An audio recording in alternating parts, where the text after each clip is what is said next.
దేశంలో దీపావళికి జీఎస్టీ పండుగ రానుంది. పేదలు, మధ్యతరగతి, చిన్న పరిశ్రమలకు పన్నుల నుంచి ఉపశమనం కలిగించేలా ఇప్పుడున్న 4 జీఎస్టీ స్లాబ్లను రెండింటికి తగ్గించేందుకు రంగం సిద్ధమైంది. జీఎస్టీలో కేవలం 5%, 18% పన్ను రేట్లే కొనసాగనున్నాయి. 12%, 28% పన్ను రేట్లను తొలగించి వాటి పరిధిలో ఉన్న వస్తు సేవలను 5, 18% స్లాబ్లలో సర్దుబాటు చేయనున్నారు. దీనికి సంబంధించి ప్రధాని మోదీ స్వాతంత్ర్య దినోత్సవ ప్రసంగంలో ప్రకటన చేశారు. సంక్షేమం, అభివృద్ధి, సుపరిపాలనతో సాగిన ఏడాది పాలన ఎంతో సంతృప్తినిచ్చిందని ముఖ్యమంత్రి చంద్రబాబు అన్నారు. దేశంలో మరే రాష్ట్రంలోనూ అమలు కాని స్థాయిలో రెట్టింపు సంక్షేమం ప్రజలకు అందిస్తున్నామని తెలిపారు. ప్రధాన ఎన్నికల హామీలుగా ఉన్న సూపర్ 6ను సూపర్ హిట్ చేశామని ప్రకటించారు. కూటమి ప్రభుత్వంలో సంక్షేమానికి సాటి లేదు, అభివృద్ధికి అడ్డు లేదు, సుపరిపాలనకు పోటీ లేదు. ఇది రికార్డు, ఇదే ఆల్ టైం రికార్డుగా అభివర్ణించారు. ఎన్టీఆర్ భరోసా కింద 64 లక్షల మందికి ఇంటి వద్దే పెన్షన్లు పంపిణీ చేస్తూ సంక్షేమ రాజ్యానికి కొత్త అర్థాన్ని ఇచ్చామన్నారు. పేదింటి తల్లులకు ఆర్థిక భరోసా ఇచ్చేందుకు 10,000 కోట్లతో తల్లికి వందనం పథకాన్ని తీసుకువచ్చామన్నారు. ఆంధ్ర రాష్ట్ర వ్యాప్తంగా శ్రీశక్తి పథకం ప్రారంభమైంది. జిల్లా కేంద్రాలు, నియోజకవర్గాల్లో మంత్రులు, ఎమ్మెల్యేలు పండుగ వాతావరణంలో ఆర్టీసీ బస్సులకు జెండా ఊపి ప్రారంభించారు. మహిళలకు స్వయం ఉచిత బస్సు టికెట్లు అందజేశారు. ఈ క్రమంలో Tollywood star hero, Hindupur MLA Nandamuri Balakrishna మరోసారి తన ప్రత్యేక శైలితో అభిమానులను ఆకట్టుకున్నారు. బాలకృష్ణ తానే స్టీరింగ్ పట్టి మహిళలకు ఉచిత టికెట్లు ఇచ్చి బస్సు నడిపారు. Balayya bus driving video social మీడియాలో వైరల్ అవుతోంది.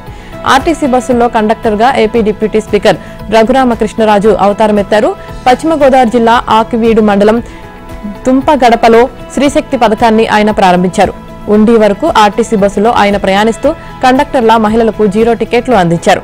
ఏపీ వ్యాప్తంగా మహిళల ఉచిత బస్సు కోసం 2,000 కోట్లు కేటాయించిందని, ఈ పథకం ద్వారా మహిళలు ఆర్థికంగా నిలదొక్కుంటారని డిప్యూటీ స్పీకర్ రఘురామ తెలిపారు. కర్నూలు జిల్లా ఎంపీ బస్తిపాటి నాగరాజు బస్ కండక్టర్గా అవతారమెత్తారు. ఆలూరులో మహిళలకు ఉచిత బస్ పథకాన్ని ఆయన ప్రారంభించారు.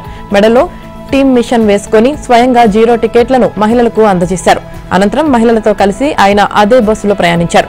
గత వైసీపీ పాలన అంధకారంలో నడిచిందని, కూటమి ప్రభుత్వం కేంద్ర పథకాలతో పాటు రాష్ట్రంలో అనేక పథకాలు అమలు చేస్తుందని ఎంపీ నాగరాజు తెలిపారు. ఏపీలో కూటమి ప్రభుత్వం ప్రవేశపెట్టిన శ్రీశక్తి ఉచిత బస్సు ప్రయాణం పథకాన్ని రాప్తాడు ఎమ్మెల్యే పరిటాల సునీత ప్రారంభించారు. స్వగ్రామం వెంకటాపురంలో స్వయంగా ఆర్టీసీ బస్సులో ఆమె ప్రయాణించారు. ఇచ్చిన మాట నిలబెట్టుకున్నామని థ్యాంక్ యూ సీఎం సార్ అంటూ ఆనందం వ్యక్తం చేశారు. ఈ సందర్భంగా సూపర్ 6 హామీలు సూపర్ హిట్ అంటూ మహిళలు నినాదాలు చేశారు. రాష్ట్ర వ్యాప్తంగా రోడ్డెక్కిన మహిళల ఉచిత బస్సులపై వైసీపీ రాద్ధాంతం మొదలుపెట్టేసింది. సూపర్ 6 పథకాలను అమలు చేయడం లేదంటూ ఇంతకాలం యాగీ చేశారు. తీరా శ్రీశక్తి ఉచిత బస్సు పథకానికి కూటమి ప్రభుత్వం శ్రీకారం చుట్టగానే రోడ్డెక్కి అడ్డంకులు సృష్టించడం మొదలుపెట్టారు. వైసీపీ నేతలు శుక్రవారం పలు చోట్ల ఉచితం పరిధిలోకి రాని బస్సులు ఎక్కి కండక్టర్లతో కావాలనే గొడవకు దిగారు. ఆ వీడియోలను వైసీపీ సోషల్ మీడియాలో పెట్టి హల్చల్కు ప్రయత్నించారు. మహిళల ఉచిత ప్రయాణానికి 5-6 రకాల సర్వీసులను రాష్ట్ర ప్రభుత్వం అందుబాటులోకి తెచ్చింది. ఆర్టీసీలోని సింహభాగం బస్సులను శ్రీశక్తి పథకానికే కేటాయించింది. అయితే హై ఎండ్ ఏసీ బస్సులు ఈ పథకం పరిధిలోకి రావని జగన్ పార్టీ నేతలకు తెలుసు. అయినా గొడవ కోసం గొడవ పెట్టుకుని హడావుడి చేయాలని చూస్తున్నారు. కూటమి పార్టీలు గత ఎన్నికల్లో సూపర్ 6 పథకాలను రాష్ట్ర ప్రజలకు హామీ ఇచ్చాయి. అన్నట్లుగానే అధికారంలోకి వచ్చిన ఏడాదిలో ఒక్కో పథకం అమలు చేస్తూ తాజాగా శ్రీశక్తి పథకాన్ని కూడా ప్రారంభించాయి. దీంతో వైసీపీ మోకలకు దిక్కుతోచని పరిస్థితి ఏర్పడింది.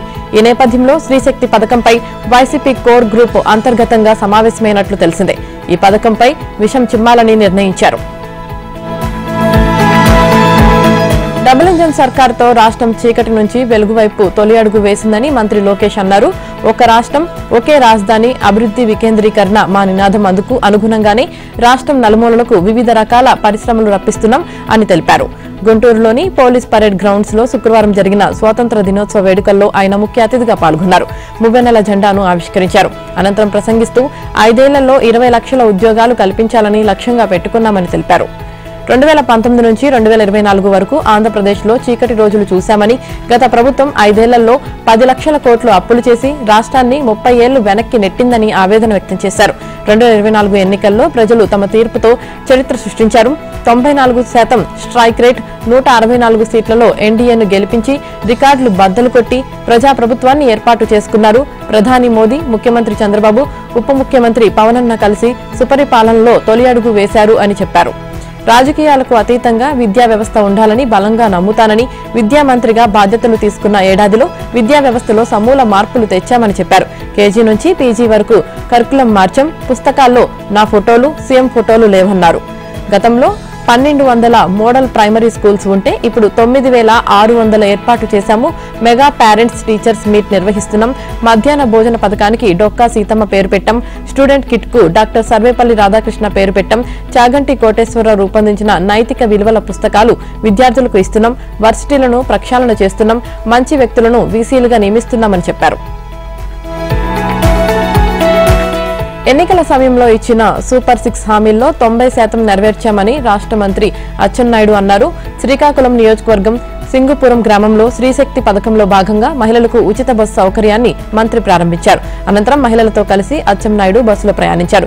సూపర్ 6 హామీల్లో ఒక్కటి కూడా అమలు కాలేదని వైసీపీ నేతలు సిగ్గు లేకుండా మాట్లాడుతున్నారని విమర్శించారు. గత ప్రభుత్వ పాలనలో రాష్ట్రం అధోగతి పాల అయిందన్నారు. ఎన్ని ఆర్థిక ఇబ్బందులు ఉన్నా ప్రజలకు ఇచ్చిన మాట ప్రకారం సూపర్ 6 హామీలను అమలు చేస్తున్నామని తెలిపారు. చంద్రబాబు నాయుడు ముఖ్యమంత్రి అయిన తర్వాతే మహిళలకు ఆర్థిక సామాజిక గుర్తింపు లభించిందని స్పష్టం చేశారు. శ్రీశక్తి పథకంపై వైసీపీ నేతలు అవగాహన లేమితో మాట్లాడుతున్నారని ఎద్దేవా చేశారు. ఇచ్చిన మాట ప్రకారం డీఎస్సీ ద్వారా ఉపాధ్యాయ ఉద్యోగాల నియామకంతో పాటు తల్లికి వందనం, అన్నదాత సుఖీభవ, మహిళలకు ఉచిత గ్యాస్ సిలిండర్లు వంటి పథకాలు అమలు చేశామని చెప్పారు. కూటమి ప్రభుత్వం అధికారంలోకి వచ్చిన తర్వాత మహిళల కోసం చేసిన అన్ని సంక్షేమ పథకాలు గతంలో ఎన్నడూ జరగలేదని అచ్చెన్నాయుడు అన్నారు. సూపర్ 6 లో ఏ హామీలు ఇచ్చారో ఆ హామీలను ఒక్కొక్కటిగా అమలు చేస్తున్నారని రాష్ట్ర పర్యాటక శాఖ మంత్రి కందుల లక్ష్మీ దుర్గేష్ అన్నారు. ఇందులో భాగంగానే మహిళల ఉచిత బస్సు ప్రయాణాన్ని ప్రారంభిస్తున్నట్లు చెప్పారు. తూర్పు గోదావరి జిల్లా నిడదవోలు ఆర్టీసీ బస్సు డిపోలో రాష్ట్ర ప్రభుత్వం ప్రకటించిన శ్రీశక్తి పథకం మహిళల ఉచిత బస్సు ప్రయాణాన్ని రాష్ట్ర నైపుణ్య అభివృద్ధి సంస్థ చైర్మన్ బూరుగుపల్లి శేషారావుతో కలిసి ప్రారంభించారు. ఇద్దరు మహిళలతో కలిసి కొంత దూరం బస్సులో ప్రయాణించారు. రాష్ట్రానికి ముఖ్యమంత్రి, ఆర్థిక హోంమంత్రి ఉన్నట్లే ప్రతి ఇంట్లోనూ మహిళలే హోంమంత్రులను వెల్లడించారు మంత్రి కందుల దుర్గేష్. వారికి ఆర్థిక స్వావలంబన కల్పించాలని, స్వేచ్ఛా స్వతంత్రాలు కల్పించాలని ప్రభుత్వం కృషి చేస్తుందన్నారు. మహిళలకు ఏదైతే హామీ ఇచ్చారో అందు మేరకు శ్రీశక్తి పథకాన్ని అమలు చేస్తున్నారని వెల్లడించారు. రాబోయే రోజుల్లో స్థానిక సంస్థలు 50% చట్టసభల్లో 30% మహిళలకు సీట్లు కేటాయించేందుకు సన్నాహాలు పూర్తయ్యాయని తెలిపారు. ఉచిత బస్సు ప్రయాణం పథకం అమలు ద్వారా రాష్ట్ర ప్రభుత్వాన్ని సుమారు 2000 కోట్ల రూపాయలు భారం పడుతుందని, ఆ మొత్తం మహిళల పార్టీకి ప్రగతికి తోడ్పడుతుందని భావనతో ముఖ్యమంత్రి ఈ కార్యక్రమాన్ని అమలు చేస్తున్నారని రాష్ట్ర నైపుణ్య అభివృద్ధి సంస్థ చైర్మన్ శేషారావు వెల్లడించారు. అన్నదాత సుఖీభవ పథకంలో రైతన్నలకు ప్రభుత్వ సహాయం సంపూర్ణంగా అందడాన్ని హర్షిస్తూ శ్రీకాళహస్తి ఎమ్మెల్యే బొజ్జల సుధీర్ రెడ్డి ఆధ్వర్యంలో రైతు ర్యాలీ నిర్వహించారు. ఎద్దుల బండిలో ఎమ్మెల్యే ఎక్కి ర్యాలీ చేస్తూ పురవీధుల్లో ప్రదర్శన నిర్వహించారు. రైతులు ట్రాక్టర్లతో ర్యాలీ చేశారు. చంద్రబాబు సీఎం అయితే వర్షాలు పడవని అసత్య ప్రచారాలకు, నేడు నిండిన ప్రాజెక్టులే, పొంగి పొర్లుతున్న చెరువులే చంద్రబాబు రైతు పక్షపాతాన్ని చెప్తున్నాయని ఎమ్మెల్యే సుధీర్ రెడ్డి అన్నారు. 79 ఏళ్లకు పులివెందుల ప్రజలకు స్వాతంత్ర్యం వచ్చిందని, జగన్మోహన్ రెడ్డి అనైతిక ప్రవర్తనకు ప్రజలు చెంపపెట్టు వంటిదని ఎమ్మెల్యే అన్నారు. శ్రీకాళహస్తి ఎమ్మెల్యే బొజ్జల సుధీర్ రెడ్డి ఆధ్వర్యంలో రైతు ర్యాలీ చేపట్టారు. రాష్ట్రంలో అన్నదాత సుఖీభవ పథకం కింద రైతులకు పెట్టుబడి నిధులు సంపూర్ణంగా జమ కావడాన్ని హర్షిస్తూ శ్రీకాళహస్తిలో ఎమ్మెల్యే సుధీర్ రెడ్డి రైతులతో కలిసి ర్యాలీ జరిపారు. శ్రీకాళహస్తి ఉరందూరు నుంచి ఎమ్మెల్యే ఎద్దుల బండి ఎక్కి ర్యాలీలో పాల్గొనగా రైతులు ట్రాక్టర్లతో ర్యాలీ చేశారు. పట్టణ పురవీధుల్లో రైతు ప్రదర్శన నిర్వహించారు. రైతు కళ్లల్లో ఆనందం చూడటమే లక్ష్యంగా రైతులను సంపూర్ణంగా ఆదుకోవడానికి ఆర్థిక ఇబ్బందులు ఉన్న అన్నదాత సుఖీభవ నిధులు అందించామన్నారు ఎమ్మెల్యే బొజ్జల సుధీర్ రెడ్డి. గత వైసీపీ ప్రభుత్వంలో రైతులు వీధిన పడితే నేడు రైతుకు కూటమి ప్రభుత్వం అండగా నిలిచిందన్నారు. దేశానికి 79 సంవత్సరాల క్రితం స్వాతంత్ర్యం వస్తే పులివెందుల ప్రజలకు 79 ఏళ్లకు స్వాతంత్ర్యం వచ్చిందన్నారు. ఏపీ, తెలంగాణ రాష్ట్రాల మధ్య బనకచెర్ల ప్రాజెక్టు వివాదాల ఎపిసోడ్ ఆగడం లేదు. సముద్రంలోకి వృధాగా పోతున్న గోదావరి వరద నీటిని ఒడిసి పట్టుకోవాలని ప్రయత్నిస్తుంది ఏపీలోని చంద్రబాబు సర్కార్. దీంతో రాయలసీమ, పల్నాడు ప్రాంతాలకు సాగునీరు, తాగునీరు అందించే పోలవరం బనకచర్ల లింక్ ప్రాజెక్టు నిర్మాణానికి వేగంగా అడుగులు వేస్తుంది. బనకచర్ల ప్రాజెక్టు నిర్మాణంపై తెలంగాణ నుంచి పదే అభ్యంతరాలు వ్యక్తమవుతున్నాయి. 15 ఆగస్టు వేళ తెలంగాణకు మరోసారి శాంతి సందేశం పంపారు సీఎం చంద్రబాబు. బనకచర్లతో ఎవరికీ నష్టం జరగదని, అందుకే ఎవరూ అభ్యంతరం చెప్పాల్సిన అవసరం లేదని కాస్త ఘాటుగానే కామెంట్స్ చేశారు ఏపీ సీఎం చంద్రబాబు. ఎగువ రాష్ట్రాల వరదలతో వస్తున్న నష్టాలను భరిస్తున్న ఏపీ వరదను భరించాలి కానీ ఆ నీటిని వాడుకోవద్దంటే ఎలా అని తన స్టాండ్ను మరోసారి ప్రజల ముందుంచారు చంద్రబాబు. తెలంగాణ ముఖ్యమంత్రి రేవంత్ రెడ్డి కూడా కృష్ణా, గోదావరి నదీ జలాలపై బనకచర్ల ప్రాజెక్టుపై 15 ఆగస్టు వేదిక నుంచి ఏపీపై ఆసక్తికర వ్యాఖ్యలు చేశారు. తెలంగాణ నీటి హక్కులపై ఎవరు ఎన్ని ఎత్తులు వేసినా చిత్తు చేస్తామన్నారు. కృష్ణా, గోదావరి నదీ జలాలపై రాజీ పడేది లేదని తేల్చి చెప్పిన రేవంత్ రెడ్డి తెలంగాణ అవసరాలు తీరాకే మిగతా రాష్ట్రాలకు నీరు ఇస్తామన్నారు. తెలంగాణ హక్కుల కోసం ఎవరి ఒత్తిళ్లకు తలొగ్గేది లేదు, భయపడేది లేదని కాస్త హైటోన్లోనే చెప్పుకొచ్చారు ముఖ్యమంత్రి రేవంత్ రెడ్డి. ఏ మంత్రి అయినా సహజంగా పర్వదినాల సమయంలో సొంత జిల్లాకే ఎక్కువ ప్రాధాన్యత ఇస్తుంటారు. ముఖ్యంగా స్వాతంత్ర దినోత్సవ వేడుకల్లో ఖచ్చితంగా తమ సొంత జిల్లాల్లోనే ఉండాలని అనుకుంటారు. తెలంగాణ మంత్రి వివేక్ వెంకటస్వామి మాత్రం సొంత జిల్లాను కాదని ఇన్ఛార్జిగా ఉన్న మెదక్ జిల్లా కేంద్రంలో జరిగిన స్వాతంత్ర దినోత్సవ వేడుకల్లో పాల్గొన్నారు. మంత్రి వివేక్ గెలిచిన చెన్నూరు నియోజకవర్గం ఉమ్మడి ఆదిలాబాద్ పరిధిలో ఉంది. అయితే ఇటు మంచిర్యాలలో కానీ అటు ఆదిలాబాద్లో కానీ జరిగిన స్వాతంత్ర వేడుకలకు ఆయన హాజరు కాకపోవడంతో రాజకీయ వర్గాల్లో చర్చ నడుస్తోంది. నిజానికి తెలంగాణలోని మెజారిటీ ఇన్ఛార్జ్ మంత్రులంతా తమ సొంత జిల్లాలకే ప్రాధాన్యత ఇచ్చారు. అక్కడ జరిగిన వేడుకల్లోనే పాల్గొన్నారు. అయితే మంత్రి వివేక్ వెంకటస్వామి మాత్రం సొంత జిల్లాను కాదని ఇన్ఛార్జిగా ఉన్న మెదక్ జిల్లాలో జరిగిన వేడుకలకు వెళ్లడం అందరినీ ఆశ్చర్యానికి గురిచేసింది. ఉమ్మడి ఆదిలాబాద్ జిల్లాలో ఏకైక మంత్రి అయిన వివేక్ ఇక్కడ ఉన్న 4 జిల్లాల పరిధిలో ఎక్కడో ఒక చోట వేడుకల్లో పాల్గొనాల్సి ఉంది, కానీ పాల్గొనలేదు. స్థానిక ఎమ్మెల్యే ప్రేమ్ సాగర్ రావుతో వివేక్ కు చాలా గ్యాప్ ఉండటం వల్లే వివేక్ హాజరు కాలేదని ప్రచారం జరుగుతోంది.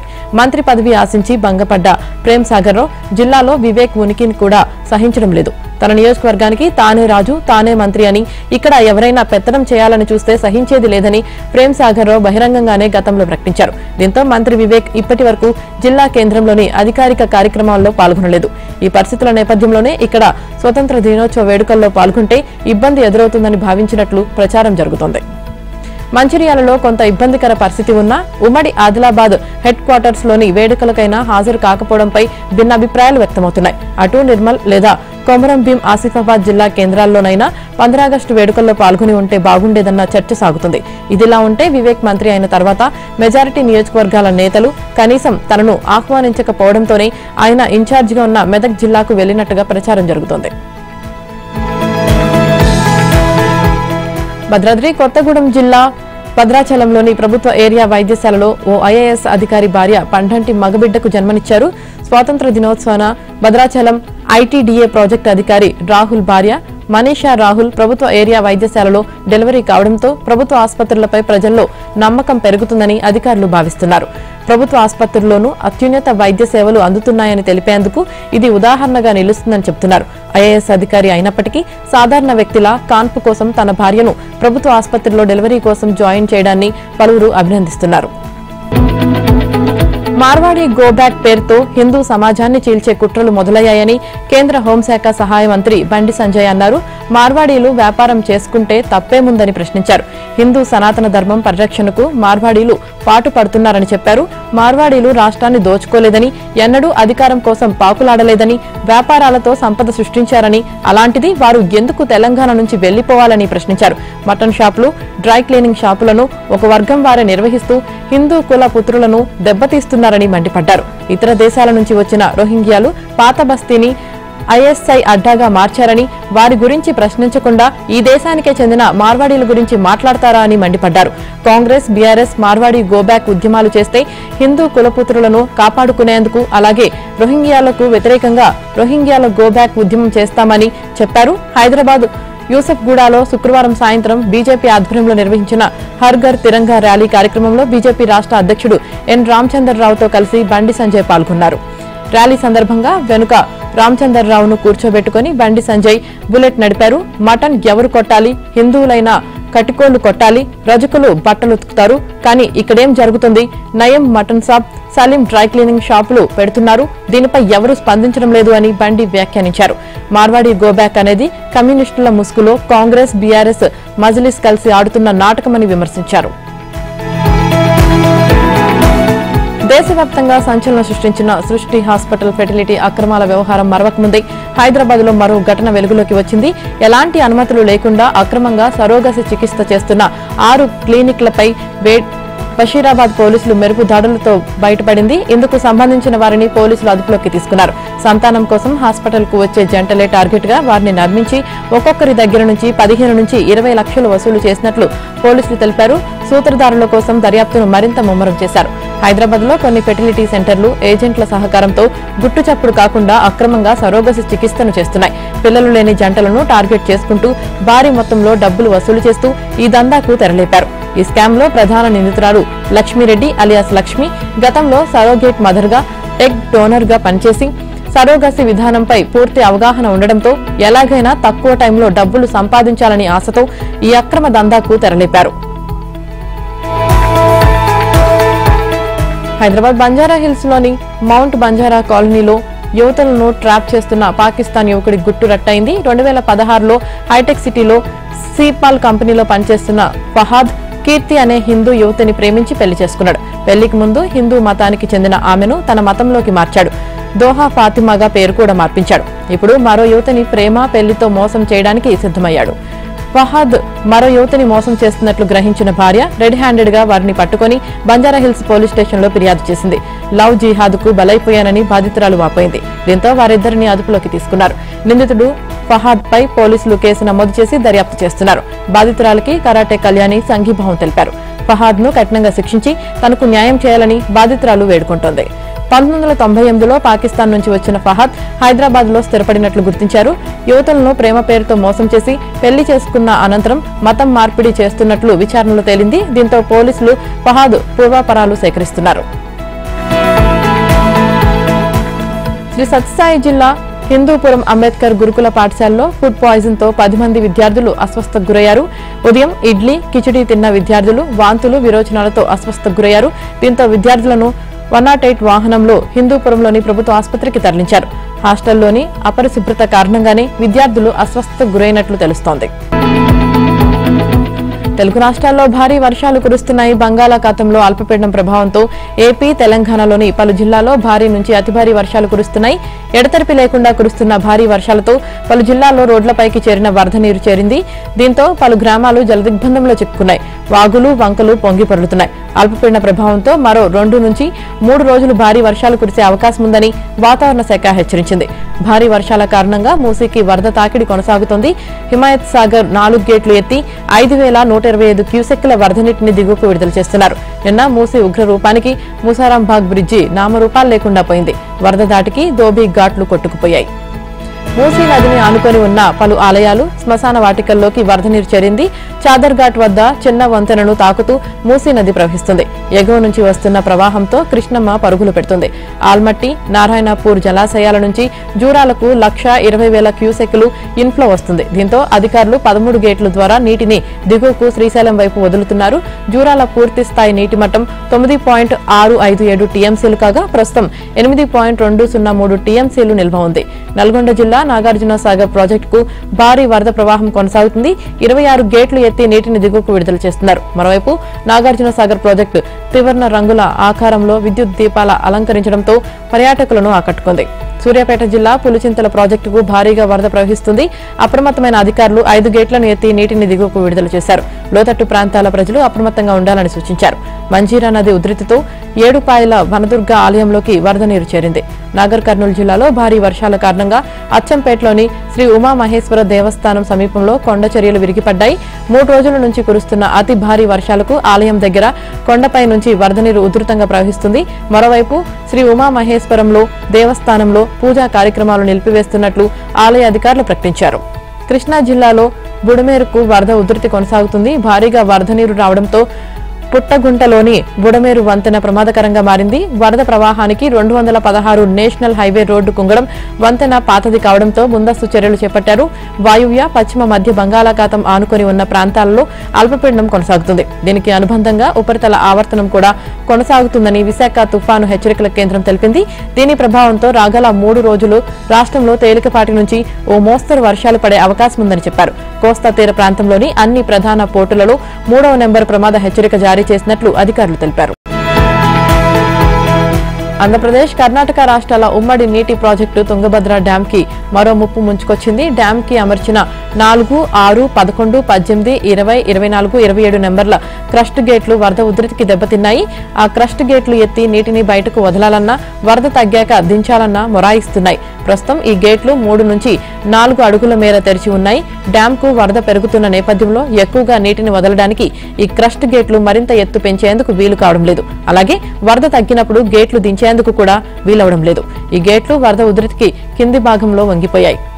ఈ మేరకు డ్యాం సేఫ్టీ కమిటీ నివేదిక ఇచ్చినట్లు కర్ణాటక మంత్రి, తుంగభద్ర డ్యాం జలమండలి అధ్యక్షుడు శివరాజ్ తెలిపారు. శుక్రవారం ఆయన కొప్పలలో ఆయన మీడియాతో మాట్లాడుతూ డ్యాం గేట్లు దెబ్బతిన్న విషయం కేంద్ర డ్యాం సేఫ్టీ కమిటీ తనకు ఇచ్చిన నివేదికను వివరించారు. గేట్లు దెబ్బతిన్నది వాస్తవమేనని తుంగభద్ర బోర్డు అధికారులు కూడా అంగీకరించారు. డ్యాంకు మొత్తం 33 క్రస్ట్ గేట్లు ఉన్నాయి. వీటిలో 19వ నెంబర్ క్రస్ట్ గేటు గతేడాది వరద ఉధృతికి కొట్టుకుపోయింది. అప్పుడు గేట్ల తయారీ నిపుణుడు కన్నయ్య నాయుడును ఏపీ ముఖ్యమంత్రి చంద్రబాబు సంప్రదించి జలాల వృధా కాకుండా చూడాలని కోరారు. ఆయన తన నైపుణ్యంతో వెంటనే స్టాప్ లాక్ వేశారు. తర్వాత డ్యాం సేఫ్టీ అధ్యయన కమిటీ డ్యాంతో పాటు గేట్లను పరిశీలించి మొత్తం గేట్లను మార్చి కొత్తవి అమర్చాలని సూచించింది. కొత్త గేట్ల తయారీకి 60 కోట్లతో టెండర్ పిలిచి పనులు చేస్తున్నారు. భద్రతను దృష్టిలో ఉంచుకొని 80 టీఎంసీలకు మించి డ్యాంలో నిల్వ ఉంచరాదని కమిటీ సూచించింది. ఆ మేరకు జలాశయంలో 80 టీఎంసీల నీరు మాత్రమే నిల్వ చేస్తున్నారు. ఈ సీజన్లో ఇప్పటికే ప్రాజెక్టు నుంచి 135 టీఎంసీల నీరు కిందకు వదిలారు. 24 టీఎంసీల నీరు వినియోగించారు. ప్రస్తుతం ఇన్ఫ్లో 23.295 క్యూసెక్కులు వస్తుంది. అవుట్ఫ్లో 23,193 క్యూసెక్కులు వదులుతున్నారు. ఇప్పుడు ఈ గేట్లు దెబ్బతినడంతో పరివాహక ప్రాంతాల్లోని రైతుల్లో ఆందోళన నెలకొంది. అది హైదరాబాద్ శివార్లోని ఓ ఫామ్ హౌస్. ఆ ప్రాంగణంలో చాలా కార్లు ఆగి ఉన్నాయి. వాళ్లు చూడటానికి లోకల్ వాళ్లు అసలే కాదు. ఫుల్ సౌండ్ డాన్సులు చేస్తూ ఎంజాయ్ చేస్తున్నారు. కట్ చేస్తే పోలీసులు ఎంట్రీ ఇచ్చారు. ఇంకేముంది, వాళ్ళ అసలు బండారం బయటపడింది. ఫామ్ హౌస్ లో గుట్టుచప్పుడు కాకుండా లిక్కర్, డ్రగ్స్ పార్టీ జరుపుకుంటూ 51 మంది ఆఫ్రికన్లు పట్టుబట్టం సంచలనంగా మారింది. వీసాలు గడువు ముగిసినా ఫేక్ పాస్పోర్ట్లతో హైదరాబాద్ లో ఉంటున్న నైజీరియన్లపై పోలీసులు ఉక్కుపాదం మోపుతున్నారు. ఓ ఫామ్ హౌస్ లో విదేశీ యువకులు డ్రగ్స్, గంజాయి, విదేశీ మద్యం సేవిస్తూ పార్టీ చేసుకుంటున్నట్లు పోలీసులకు సమాచారం వచ్చింది. దీంతో ఆకస్మిక దాడులు చేశారు. ఎక్సైజ్ పోలీసులు, నార్కోటిక్ బ్యూరో, లోకల్ పోలీసులు సంయుక్తంగా ఫామ్ హౌస్ పై దాడులు చేశారు. ఉగాండా దేశానికి చెందిన మమాస్ అనే మహిళ పుట్టినరోజు పార్టీ నిర్వహించింది. వీసా గడువు ముగిసినప్పటికీ ఆమె ఇక్కడ అక్రమంగా నివసిస్తుంది. బర్త్డే పార్టీకి హైదరాబాద్ పరిసర ప్రాంతాల్లో నివాసం ఉంటున్న ఆఫ్రికన్ దేశీయులను ఆహ్వానించింది. ఎలాంటి అనుమతులు లేకుండానే పార్టీ ఏర్పాటు చేశారు. ఫామ్ హౌస్ పై దాడి చేసి మొత్తం 51 మంది ఆఫ్రికన్లను అదుపులోకి తీసుకున్నారు. వారిలో ఉగాండా, నైజీరియా, కెన్యా దేశాలకు చెందిన 37 మంది మహిళలు, 14 మంది పురుషులు ఉన్నారు. ఇందులో 12 మంది విద్యార్థులు ఉండటం చర్చనీయాంశంగా మారింది. అయితే రైడ్ చేయడానికి కంటే ముందే బర్త్డే వేడుకల్లో డ్రగ్స్ సేవించారని పోలీసులు అనుమానిస్తున్నారు. అందరికీ పరీక్షలు నిర్వహించారు. ఎంతమంది డ్రగ్స్ సేవించారనే దానిపై దృష్టి సారించారు. ఈ ఆఫ్రికన్లో చాలా మంది వీసాల గడువు ముగిసినా అక్రమంగా హైదరాబాద్ లోని నివాసం ఉంటున్నట్లు గుర్తించారు. వారిలో కొందరి వద్ద నకిలీ పాస్పోర్ట్లు ఉన్నాయి. ఎంతమంది వీసాలు ఇంకా గడువు ఉంది, గడువు ముగిసిన వారు ఎంతమంది ఉన్నారు అనే దానిపై ఇమిగ్రేషన్ అధికారులకు సమాచారం అందించారు. జమ్మూ కాశ్మీర్ కిష్ట్వార్లో మెరుపు వరదలు భారీగా ప్రాణ ఆస్తి నష్టాన్ని మిగిల్చింది. వరద ఉధృతికి వందలాది మంది కొట్టుకుపోగా పలు ఇండ్లు నేలమట్టమయ్యాయి. వరదల కారణంగా మరణించిన వారి సంఖ్య పెరుగుతుండగా గల్లంతైన వారి కోసం గాలింపు చర్యలు కొనసాగుతోంది. జమ్మూలో మెరుపు వరదల ఫలితంగా మఛైల్ మాతా దేవి దర్శనానికి వెళ్తున్న యాత్రికులు బలయ్యారు. ఒక్కసారిగా వచ్చి పడిన ఆకస్మిక వరదలతో అనేక మంది ప్రాణాలు కోల్పోయారు. చాలా మంది గల్లంతయ్యారు. పలు భవనాలు, దుకాణాలు తుడిచిపెట్టుకుపోయాయి. వరదల కారణంగా తీవ్ర విషాదం నెలకొనడంతో మఛైల్ మాతా దేవి యాత్రను నిలిపివేశారు. కిష్ట్వార్లో ఎన్డీఆర్ఎఫ్ బృందాలు రెస్క్యూ ఆపరేషన్ను ముమ్మరం చేశాయి. ప్రతికూల వాతావరణం కారణంగా హెలికాప్టర్లు ముందుకు వెళ్లకపోవడంతో సహాయక బృందాలు రోడ్డు మార్గం ద్వారా చేరుకున్నాయి. పోలీసులు, ఎస్డీఆర్ఎఫ్, స్థానిక స్వచ్ఛంద సంస్థలతో పాటు దాదాపు 300 మంది సైనిక బృందం రెస్క్యూ ఆపరేషన్లో నిమగ్నమైంది. ఇప్పటి వరకు లభ్యమైన మృతదేహాల్లో 21 మందిని గుర్తించినట్లు అధికారులు వెల్లడించారు. వరదల్లో గల్లంతైన వారి కుటుంబ సభ్యులు కన్నీరు మున్నీరుగా విలపిస్తున్నారు. అమ్మవారి దర్శనం కోసం వెళ్తే ప్రాణాలు పోయాయని ఆవేదన వ్యక్తం చేస్తున్నారు. ఒక్కసారిగా వచ్చిన మెరుపు వరదలతో ఎటూ తప్పించుకోలేకపోయారని, దీంతో ఎంతో మంది గల్లంతయ్యారో లెక్కలు తేలడం లేదని స్థానికులు చెబుతున్నారు. మరోవైపు రెస్క్యూ ఆపరేషన్ చేస్తున్న భద్రతా సిబ్బందికి స్థానికులు సైతం తోడుగా నిలుస్తున్నారు. ప్రధాని నరేంద్ర మోదీ జమ్మూ కాశ్మీర్ ముఖ్యమంత్రి ఒమర్ అబ్దుల్లా, లెఫ్టినెంట్ గవర్నర్ మనోజ్ సిన్హాలతో క్లౌడ్ బరస్ట్ విషాదంపై ఫోన్ చేసి మాట్లాడారు. అక్కడి పరిస్థితులను అడిగి తెలుసుకున్నారు. అవసరమైనంత సాయం చేస్తానని ప్రకటించారు. ఈ మేరకు సీఎం ఒమర్ అబ్దుల్లా ఎక్స్ వేదికగా ట్వీట్ చేశారు. కేంద్ర ప్రభుత్వ మద్దతు, సాయానికి ప్రభుత్వం, బాధిత ప్రజలు రుణపడి ఉంటారని పేర్కొన్నారు.